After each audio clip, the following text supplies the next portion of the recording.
Jack Posobiec. They're just trying to do their job. You're seeing now a full-on, full-court press by corporate media to basically cover up, let me be blunt, a cold-blooded assassination of an elderly, kind of hapless guy who, yes, talks smack on Facebook and says some things that are quite inappropriate on Facebook. A cold-blooded assassination by the regime in the administrative states, Gestapo, the FBI.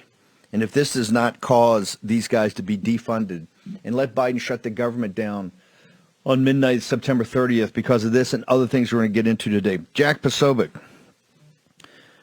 walk us through the details about this, because you're the first guy really to get it. You and I talked. We didn't believe it when it first happened that this was legit. You were the first guy that really went out yesterday, started walking people through it.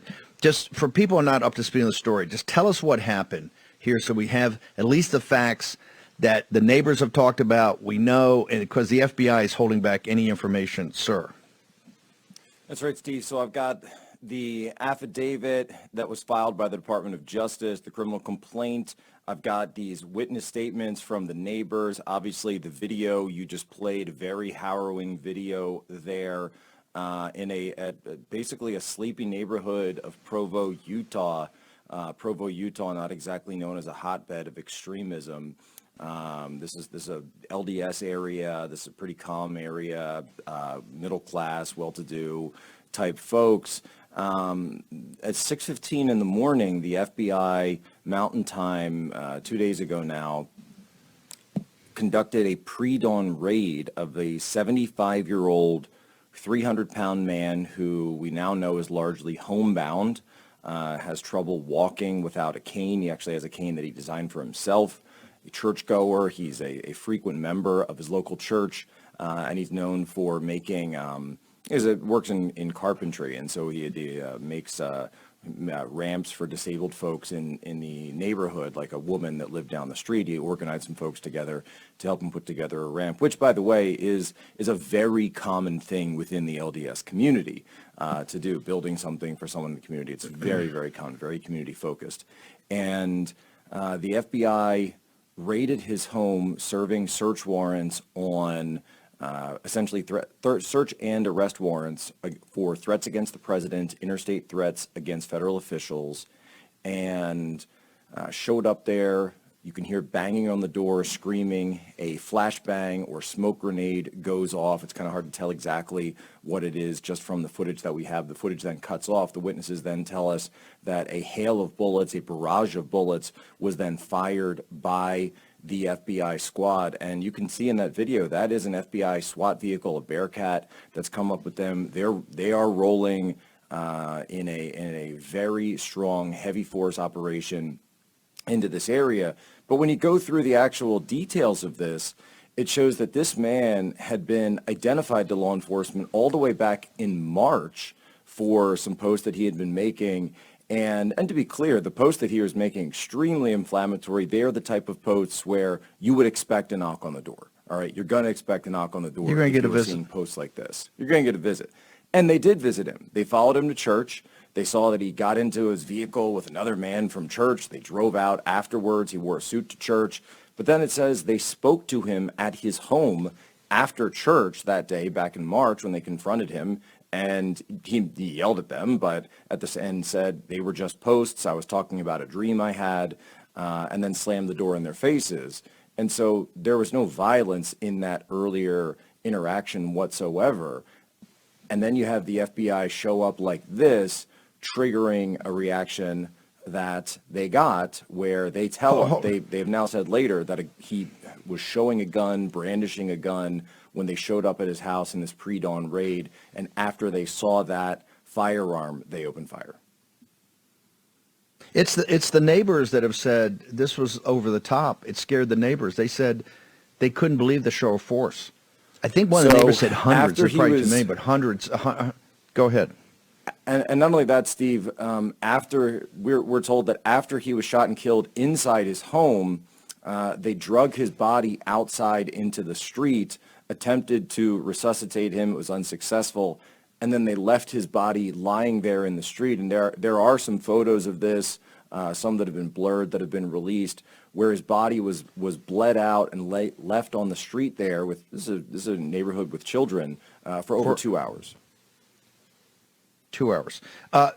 The some of the things he said were so inflammatory. I think there's a report that even the Truth Social team actually alerted the FBI. We're not making any excuses for the inflammatory language he used. He did use inflammatory language, and he was visited by the FBI, which he told him, "Hey, I'm just posting stuff. I had a dream."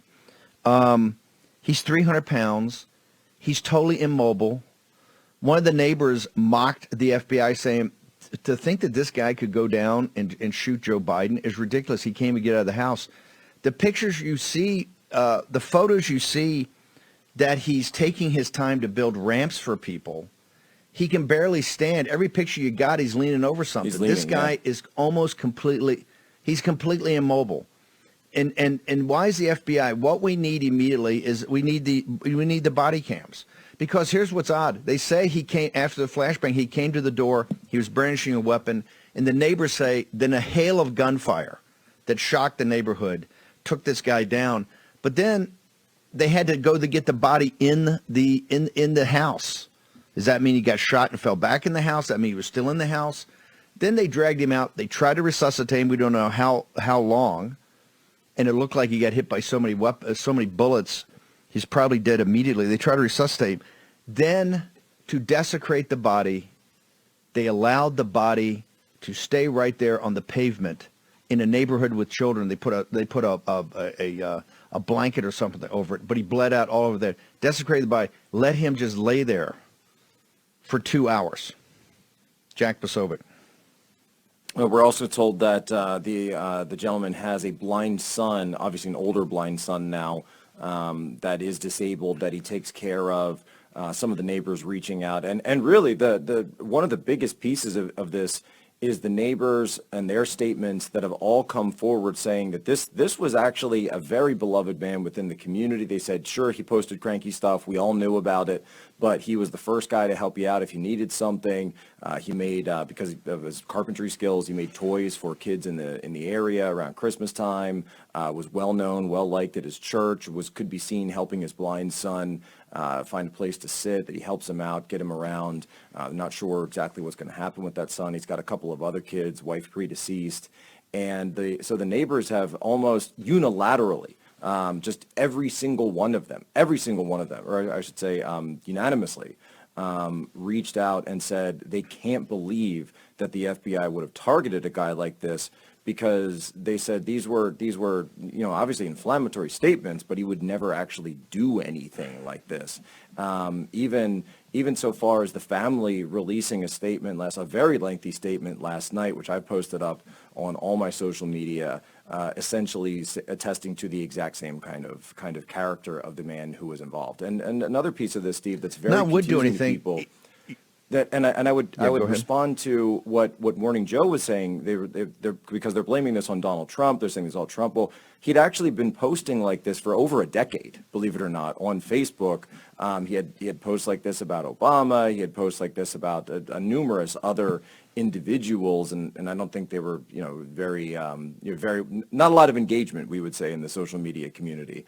Not exactly running raising an army behind him to do whatever it is that he was saying that he was doing in these posts. No, he couldn't even physically. And so he couldn't even physically do it. And what happened to change the stance of the FBI from this entire decade to rolling up the way they did now?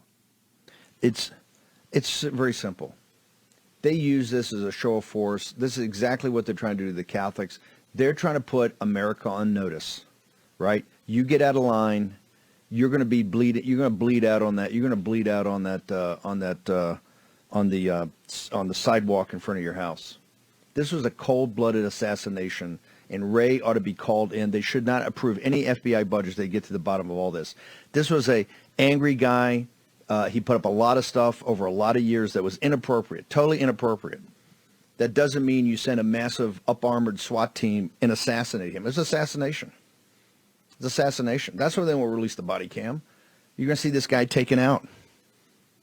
This is unacceptable. And this is I the said regime yesterday, you've got. Yeah, go ahead. No, I said yesterday on the show that just my opinion here is that this was a show of force and that this was a message being sent. If you threaten us, if you come for us, if you say you're going to take us out, we're going to take you out. Something's changed, Steve. Something has absolutely changed. No. Connect this to what the Catholic situation that Ray lied about, perjured himself about.